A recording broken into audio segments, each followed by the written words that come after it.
Hey Jeff, welcome to the SABM podcast. How are you today? Doing well, Scott. Thanks for having me. I appreciate it. Yeah, man, and I'm glad we connected a while back, I guess, maybe or somewhat recently. My brother-in-law maybe and fellow classmate. You guys live in the same area, and Yeah, he made an intro, and then recently you joined the 10X Vets group, and it's been a pleasure getting to know you and meeting you.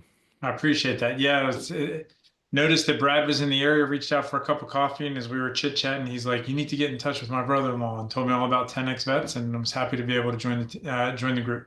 Yeah, and I think when we first connected, maybe I don't know if you were doing coaching full time or if you were kind of just starting or if it was you're about to launch. But now, and then I know we reconnected a little bit later and here you are. And the name of your company is Provision Advisors and you're an executive coach. And maybe just to kick things off, would love to hear a little bit more about how you got into coaching and why coaching and what Provision Advisors is and what you do. Yeah, I appreciate that. So, a little bit about my journey. I retired from the Navy in 23. And as I was getting close to retiring, I thought to myself, what are the two things I really loved most about my experience? Um, Being on the bridge during sea and anchor was probably number one. And a very close second was the mentoring and the teaching that I got to do with my junior sailors and the junior officers and the folks I worked with.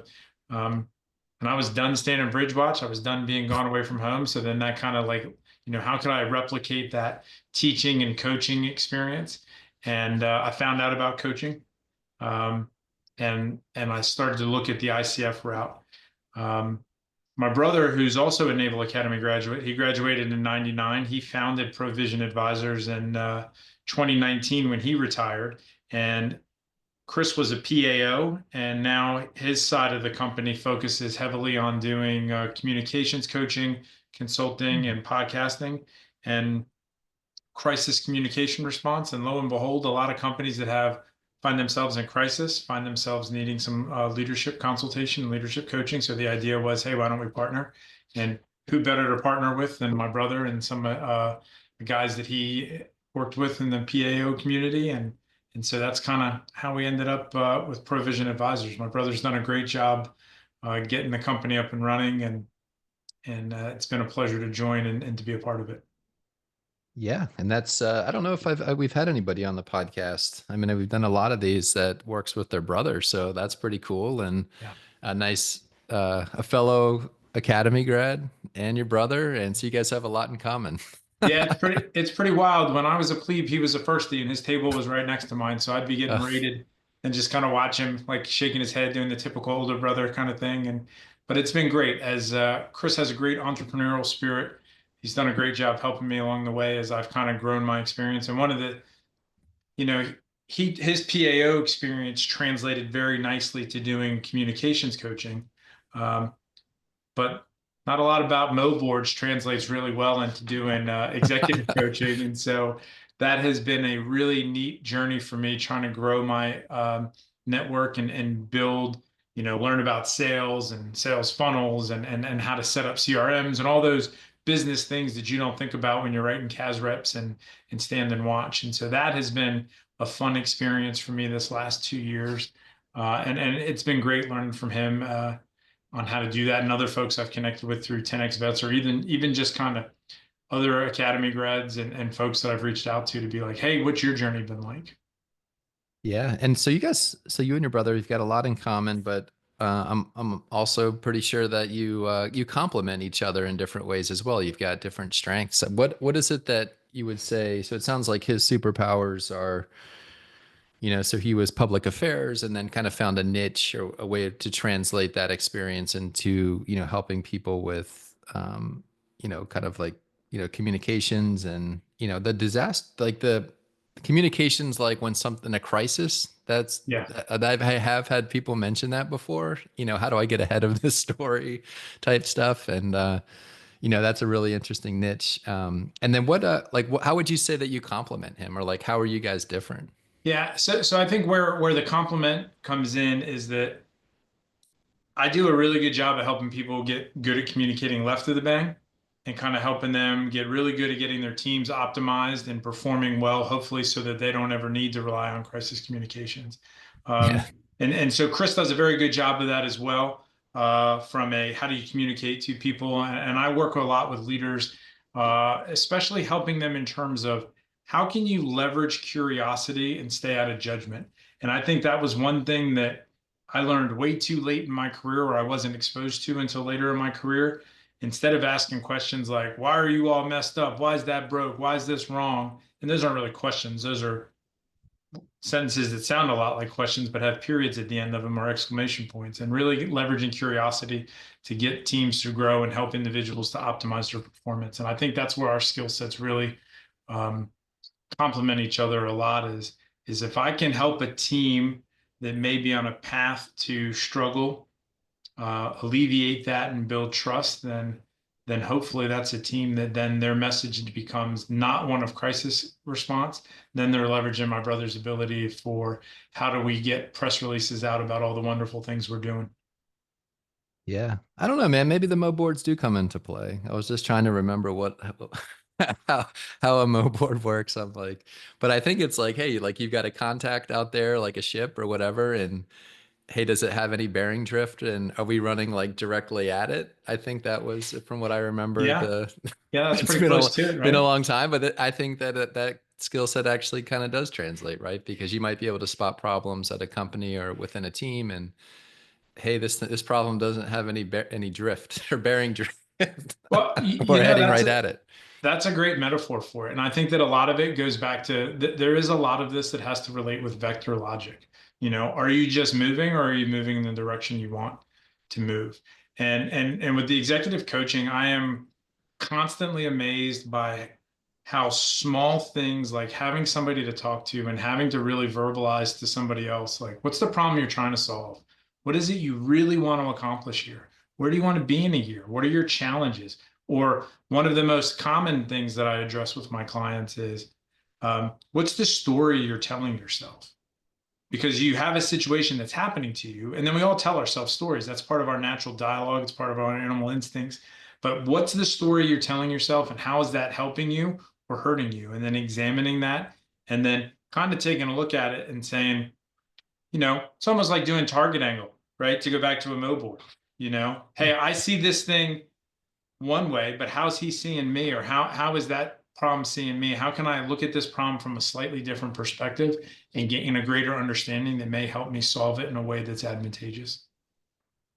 Yeah, and I know that, so coaching, probably can take a while to find, find your niche. I know that you're working with your brother and able to, assist, some of the companies that he's working for. As you've talked with teams and, that work at different companies, I guess what are you finding out about as far as like who you enjoy working with most? I don't Yeah. know if there's like a typical size team or typical size company or a specific industry or a specific challenge that they have or goal that they want to achieve. But like, what are you finding out about kind of who you like to work with most? What a great question. I really like working with newer emerging leaders. I think that, you know, when I say emerging, think, the division officer who then became a department head, the director who now became a senior director. They're scaling up, and the tools that got them there are good enough to start the conversation, but they're probably not going to be good enough to get them to the next level or to sustain the growth that they want to have. Those are the folks that I'm really enjoying working with, and what I've noticed is. Um, Regardless of the industry, and I work in a really diverse set of industries. Like I have some clients who are in construction, some who are in healthcare, some who are in defense, some small business owners who are entrepreneurs and starting up. Um, the issues seem to be very, very similar. Again, what's the story I'm telling myself? How can I overcome the bias or biases that are limiting my perspective? And how can I interact with people in a most effective way to help get the most out of them, especially with small business owners? They're so busy going back and forth that are they deliberately scaling and creating a culture that's scalable, or are they growing and then being like, oh man, that's not working, we have to adjust? And we can help people do both. But it's much easier if you're planning and being deliberate on the way up, as opposed to as a matter of evaluation saying after the fact, hey, that's not working for us anymore, and we need to adjust or create a different culture. Yeah. Well, what would you say, from your experiences in the Navy, and I'm just kind of looking at your LinkedIn profile as we're talking here, but, you were the XO and the CO, uh, I think of a ship, right? Or you Yep. kind of went, that's the route that you went. And I mean, there's a lot of responsibility obviously baked in with that. What were some of the kind of like the key lessons that you learned maybe there as XO and CO that were like defining moments maybe for you as a leader, or maybe there's something else, but like what were some of the defining moments, for you on your, your journey in the Navy that like, wow, like, I'd really like to be able to, offer this as a story or advice to people that are emerging leaders. Again, a great question. I think one of the things that stands out at me was during my EXO tour, um, there was a moment where my CO and I disagreed about something. And being able to have an honest conversation about, help me understand what you're trying to accomplish. This is what I think it is. The captain explaining to me what they wanted, me offering my perspective, and then being able to recognize that we could disagree on how to get there behind closed doors with the complete understanding that we were had each other's back and we're on the same team, and that the moment we walked out of his office and the door opened, there was a unified front. And I think that was one of the most difficult leadership lessons to actually um, embody, because it wasn't when I went down to officer's call or khaki call, I wasn't just putting out, well, the captain wants to do this. Like, no, this is the plan. This is what we're doing. Unified front, no daylight. This is what it is, and managing the risk appropriately. And that can be challenging at times. So that idea of being able to disagree with a teammate who you care a great deal about, who is just as vested in the people that you are, just as vested in the outcome as you are, but being able to disagree and turn that disagreement into productive collaboration, that was probably one of the most important lessons that I learned, and I think translates very well to the business environment. Um, I see it now with teams that I work with when I'm doing team effectiveness interventions, or even with clients and I'm coaching them, is like, okay, how can you be curious with this person about what's happening? How can you leverage your disagreement, link it to the desired outcome, and then make it as a way to, you see one side of the problem, I see the other, and make it a stronger team unifying event. And I credit that directly back to that experience I had as XO. I think the other big one that I walked away with was, in command, you don't always get to make the best decision. You probably never get to make the best decision. A lot of times you're making the least bad decision. And then being able to understand risk, articulate the risk, or understand the trade-offs and communicate honestly with people about, hey, I know we all had plans for Memorial Day. That changed, now we're getting underway, and this is how we're going to make the most of it, or this is how we're going to do it, or this is what we have to get done to meet our sales goals for the quarter. I understand that that's going to be challenging, but if you want to make bonus, and I'm committed to delivering you an opportunity to achieve that bonus, this is where we need to be. And having those honest, direct conversations, but doing it in a way that connects with people. Like, yes, this may not be what you want, but yes, I care about you, and yes, this is why we're doing it. And then providing people an opportunity to provide honest feedback. That was the other big lesson that I found has translated over very cleanly.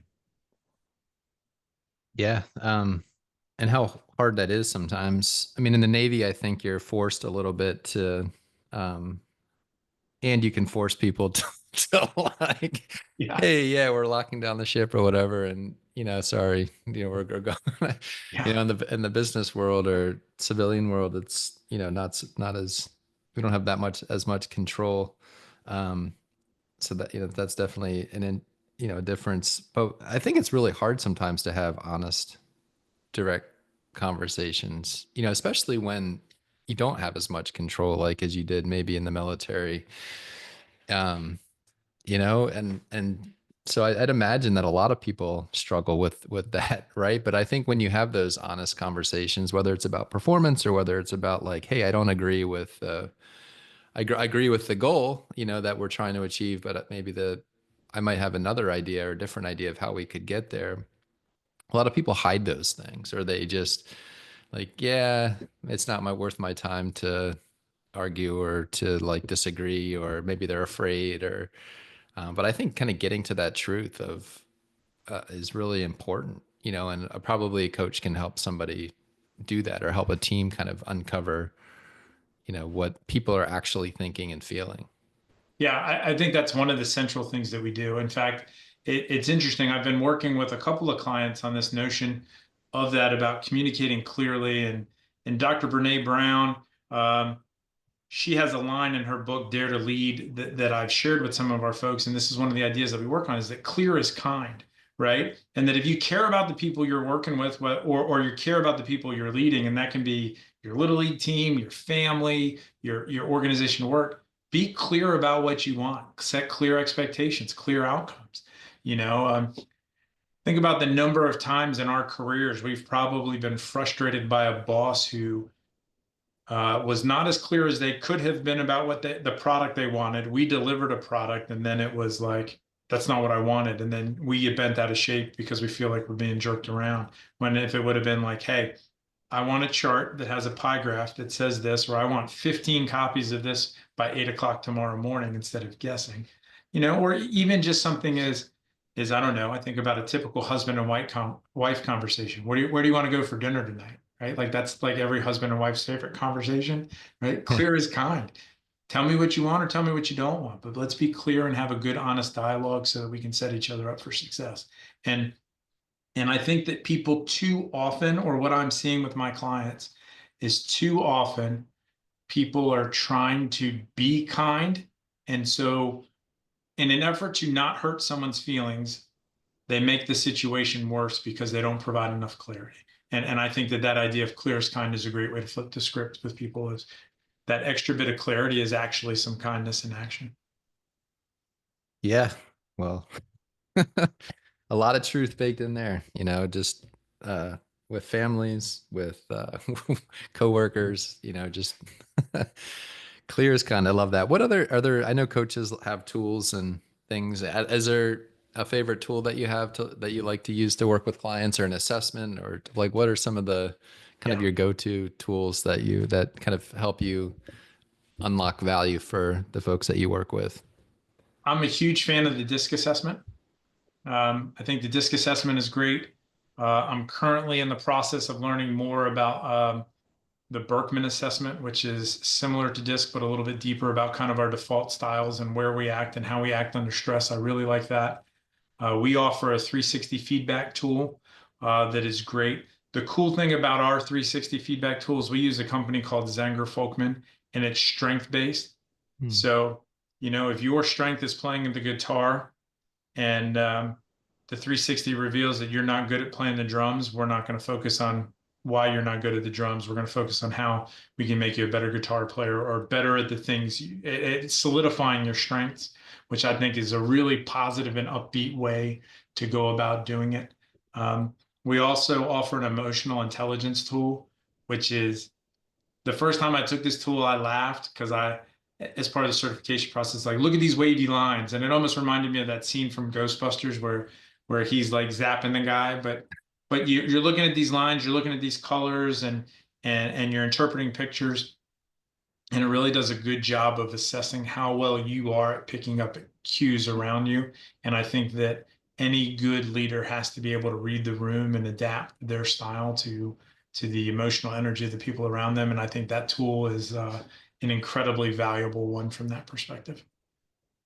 Is there any way to like so for emotional intelligence, can that be improved, or is it just like, hey, you have it or you don't have it, or you have to just be aware that you don't have it, and maybe what do you what is the outcome of kind of what's measured, and like, and how does the user or the person that goes through that test or assessment, like how do they use the information? Yeah, I think the short answer is yes. You either have it or you don't, and you can improve. I think it starts with the awareness of where you are, and then identifying the areas that you are stronger in than others. Like some people are better at picking up on verbal cues. Some people are better at reading body language. Some people are better at picking up environmental cues. So looking at that awareness and then taking and saying, hey, I'm not so great at verbal cues.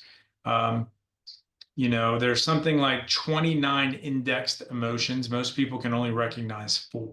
So then being able to do some education with them around what are some of the other emotions and the nuances and how do they represent so that you can pick up on those cues. So I think we all have kind of a natural baseline, but then with that awareness, we can kind of develop that baseline. It's not necessarily an easy skill to develop, but it is one with awareness and some determined effort you could build on.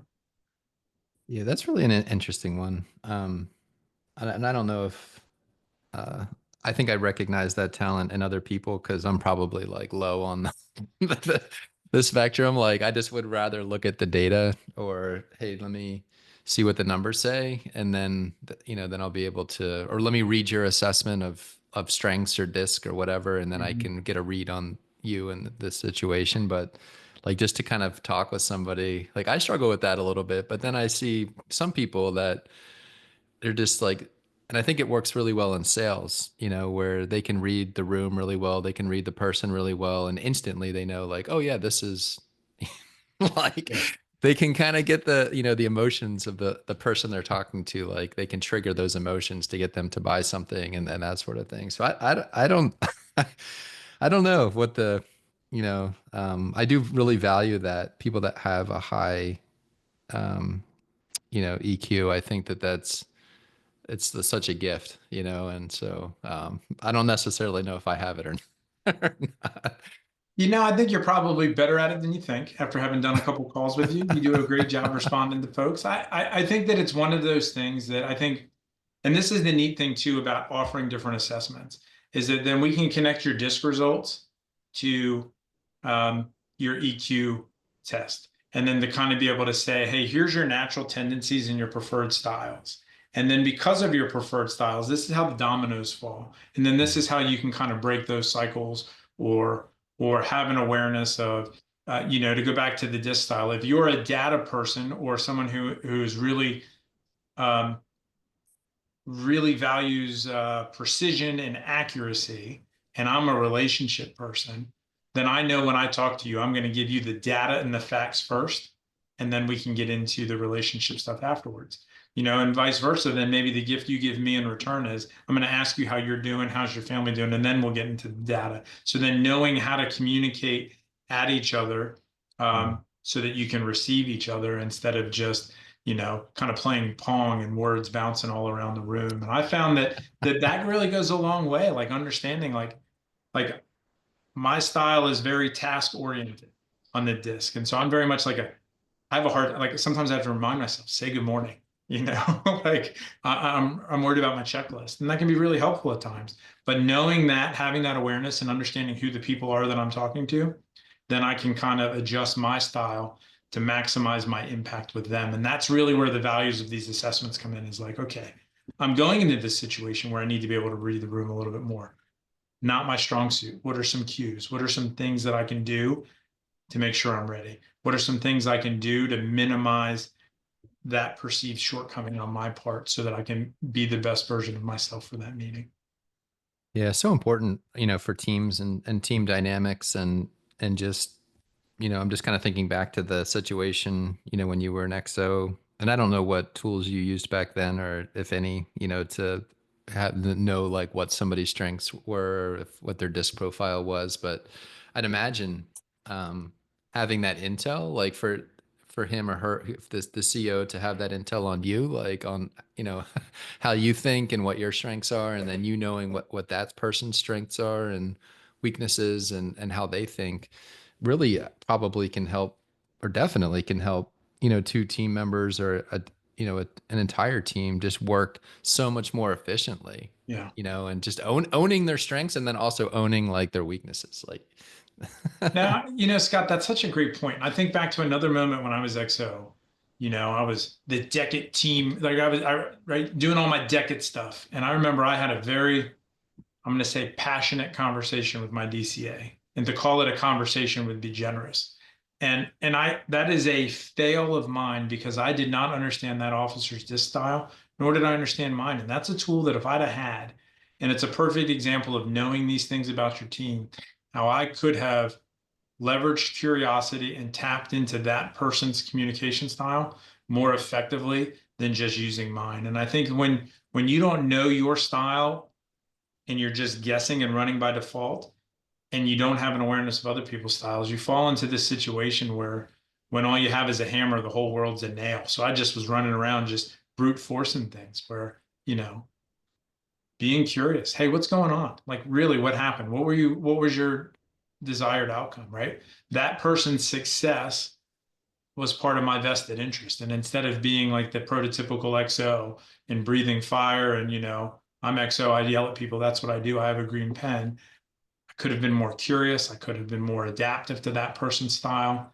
Um, and I think that's the translation to the business world, right? You don't want to yell at your employees. Finding new employees is hard. Training new people is expensive, right? So you want to get the most out of your people. So if you can understand their communication style, your style, and how those two can connect or should connect to get the max impact, I think that's really the value of the coaching in some of these tools is minimizing signal loss so that you can really get people to be effective and bring out the best in them. All right, great information. So, I mean, as we record this, we're finishing up Q1.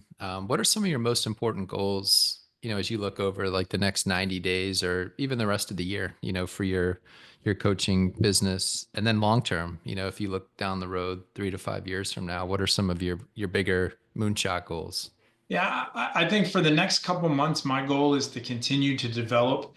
I'm not a salesman, right? That's been one of the hardest transitions. I probably am much better at doing a Mo board now, 2 years removed from the Navy, than I am at doing sales calls. And so that's something I'm still working on. And so continuing to learn and network is where I like to be in the next couple months, and working and connecting with folks here in this community to hear more about their journeys and pick their brains about their tips and tricks.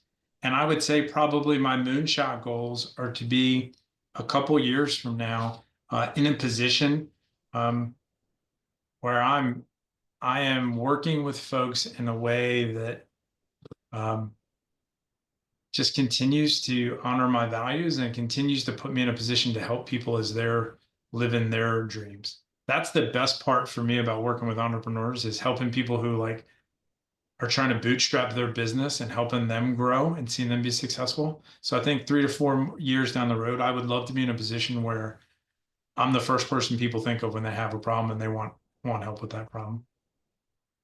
Yeah, and I know you're just getting started and kind of getting underway here in the coaching world. And I think sales is similar to leadership in a way. Like everybody has their own style.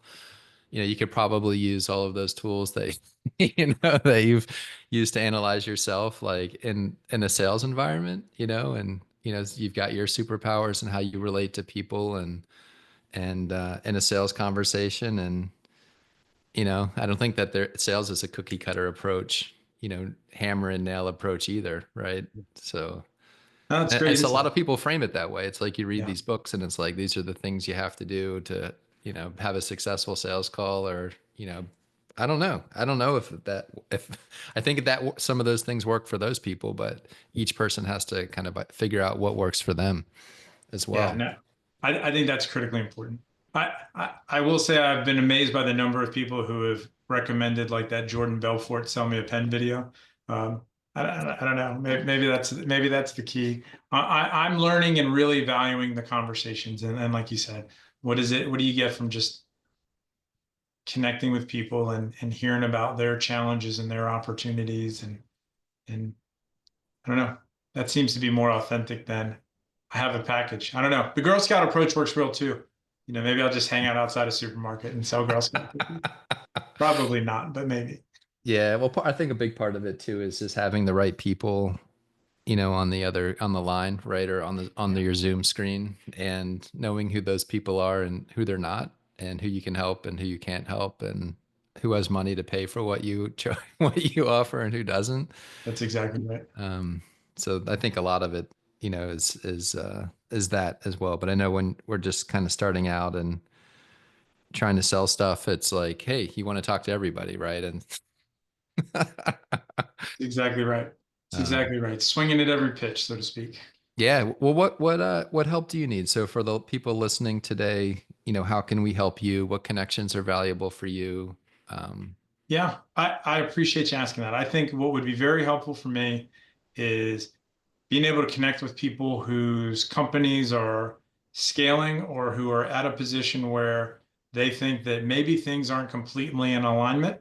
And I would love to connect to hear about what your challenges are, and maybe see if there's an opportunity to support one another. Um, I think that alignment is one of the critical things that coaching can help people do. And so I would love to connect with folks who are looking to scale or looking to bring their companies in alignment. Or if there's other coaches in the network, I would love to hear kind of about their journeys and what's worked well for them, and just kind of grow from one another's experiences. all right, Jeff. Well, sounds good, man. And what's the best way for people to learn more about, what you do and connect with you? Absolutely. So either my LinkedIn page, which I'm there as Jeff Servello, or they can reach us at provisionadvisors.net is our webpage. And there's a tab there about all of our different services, and people can just reach out directly if they have more questions. All right, Jeff. Sounds good, man. We'll link to your website and your LinkedIn profile in the show notes so people can reach out and connect with you. And here's to an awesome 2025. Awesome, Scott. Thank you so much. I appreciate it.